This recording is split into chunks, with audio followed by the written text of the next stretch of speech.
Welcome to another episode of Ruggers and Francois. We've made now 3 programs. This is our 4th program, and 3 of the 4 programs was a bit swartgallig.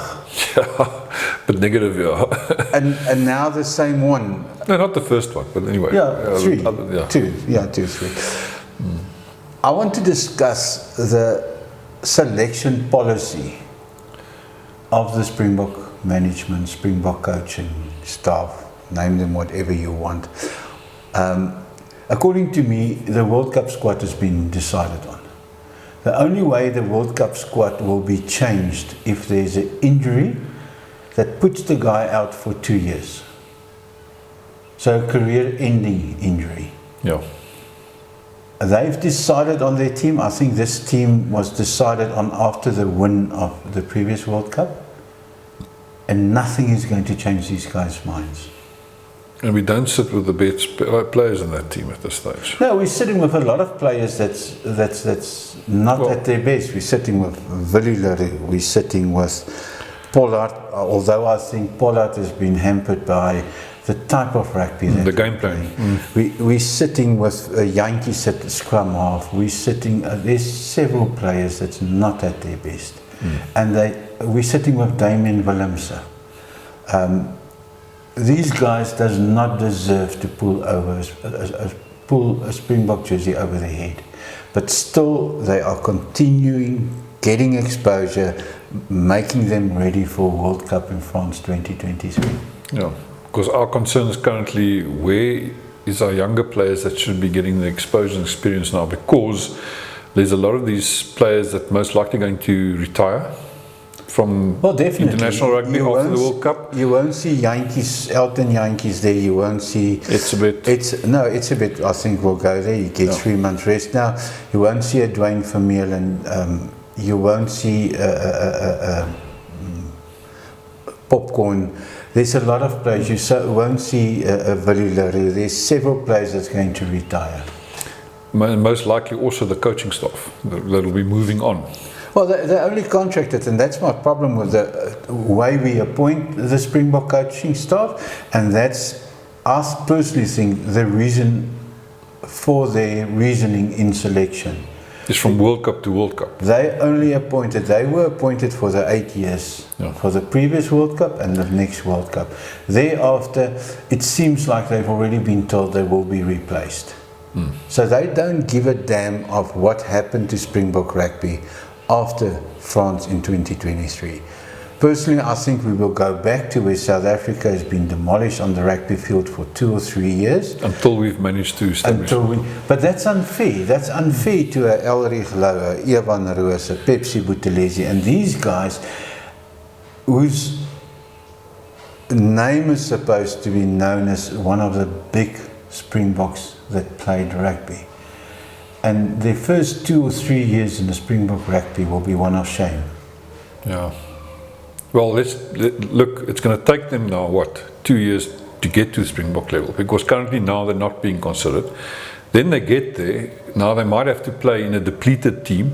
And they're going to lose. And they're going to lose until they get established again. Now, remember, these boys are now already deep into their 20s, early 30s by then.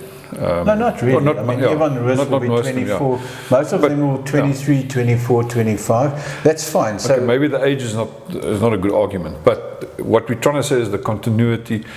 They should have just brought in some of the youngsters. We've got 20 tests left. 20 tests left, yeah. Until the next World Cup.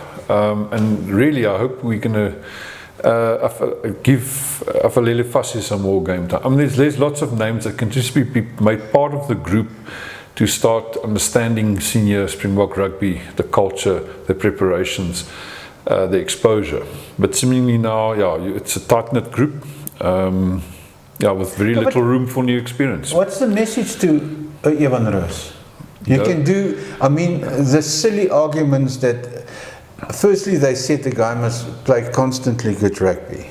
With that we can add Evan Roos, Elrich Louw, Pepsi Buthelezi. There's 15 guys that's been continuously performing. Then they said, but your team has also performed. So what the team's performance has got to do with individual performance, I don't know. As a matter of fact, there's some of those individuals that are carrying their teams at the moment in terms of their performance. Yeah, so But, yeah, that's not a. Yeah. but that's my problem, Francois. I mean, I don't know how we're going to end it off or anything, but the Springbok team for World Cup 2023 has been decided. The message it sends to our young stars is not a good one. I don't know. Yeah, because they might have to go and find greener pastures. Which brings, interestingly enough, the change in the regulation for World Rugby for international players. Yeah, I think that will be more of players that left South Africa Already that coming back to that wants to come back to South Africa. There were suggestions that some of the players must come back to South Africa. Personally, I believe if you've gone overseas, go away, stay away. Your loyalty wasn't with South Africa in any case. We're not desperate for good players. Because initially, if you went and played for another country, you couldn't be selected for South Africa ever. Yep. Or the Springboks ever. That has now changed. You can, I think, after 3 years. You must move back to South Africa, your place of birth, or your dad's place of birth, or your granddad's place of birth. You must move back to that country, and after 3 years, you'll be eligible for that. For your second country, yeah. Team, yeah. Personally, I don't think, Francois, you know what, we've got enough talent in South Africa. But the reason for this program is we must develop our youngsters. We must let them know we value them. Yeah, and currently the message is not going out. No, currently the message is you can wait after 2023. Yeah. We don't need you. Yeah. And it's not going to change before 2023. Hopefully, Saru will see the light and appoint a Springbok coach. Well, maybe appoint them for between World Cups, so that so that after the World Cup they're still responsible for having a good team. But not necessarily. You can appoint a Springbok coach with certain conditions that he must meet, clauses that he must meet of performance, and we know empowerment is still with the Springbok squad and everything. So, and that's the reasoning for either extending or not extending, keeping you in your contract or dismissing you. True. Performance must at the end of the day be the whole thing. But currently, Jacques and Narasi, according to us, is leaving South Africa for greener pastures at the end of 2023. You cannot blame them because, yeah, it's a new opportunity that will definitely open up for them somewhere. Yeah, but let's hold thumb for the youngsters. And our message to our youngsters, we don't know if it's going to ever change, but yeah, just keep on playing. We see you. Yeah, definitely. Great stuff. Keep well. Cheers.